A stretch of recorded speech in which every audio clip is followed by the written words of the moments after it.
building an integrated online marketing plan.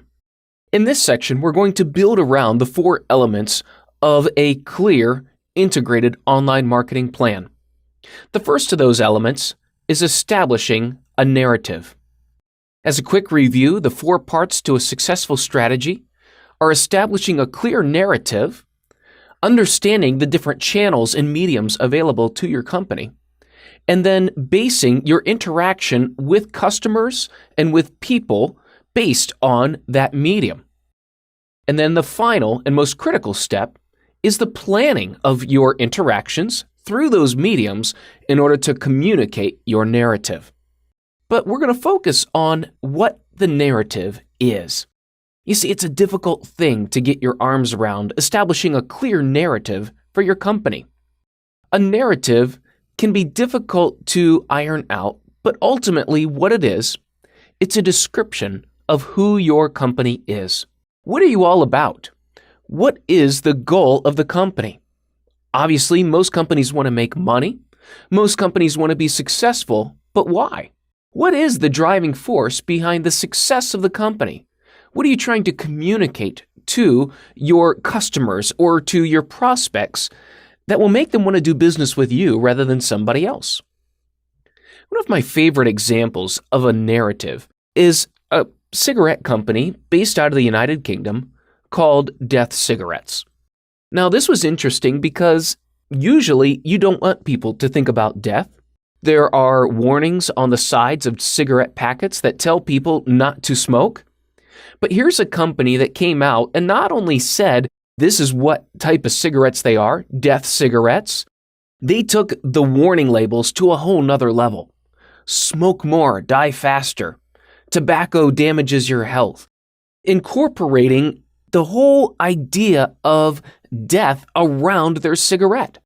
You see, Death Cigarettes became one of the most popular selling brand of cigarettes in the UK in a very short amount of time. In an interview with the company about their success, they said they didn't really start out as a cigarette company. You see, what this company started out to do was to market a product. They just didn't know what product they wanted to market. But they had a narrative in mind, and that was to take a lie and market it as the truth. You see, cigarette marketing is a big lie. Cigarette marketing is marketed to make people feel cool, relaxed, part of a crowd, and yet they wanted to tell what the truth was. That tobacco, cigarettes, they ultimately take you to a place you don't want to go faster. And so they marketed it that way. And people responded to it. People embraced the truth of the marketing and bought more and made this one of the most popular brands. You see, a narrative is powerful because it enables people to find themselves in agreement. It enables people to cling to a story or to an idea that's powerful and more powerful than the product itself. Another example of how a narrative is used is in the show American Idol. The Coca-Cola color of red is used throughout the show. It's used in the rooms where the singers wait. It's used in the cups that the judges have.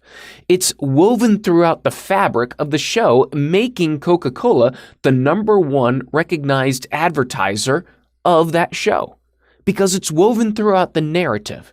It's woven throughout the show. It's part of the storyline. And so that's what's important to realize about a narrative, is that a narrative is most powerful when it's a story. When it tells a story about your brand, when it is associated with a story, because that story is a framework for the experiences that people have. In American Idol, the viewer has an experience watching the show that Coca-Cola is woven throughout that experience. It's a part of everything they see.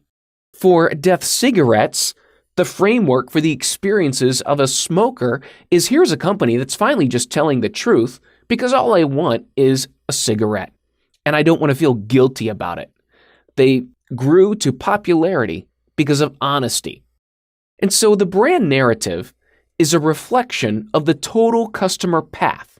When someone buys from you, when someone fills out a lead form on your website, when you reach a new customer, What's the ultimate goal? What is the ultimate feeling you want to produce in that customer?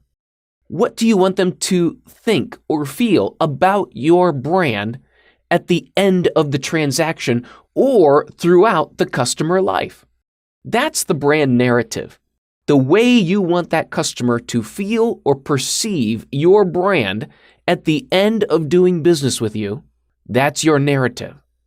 And so we need to pull it together and make it clear and concise and communicate it effectively. That's the beginning of creating a brand narrative.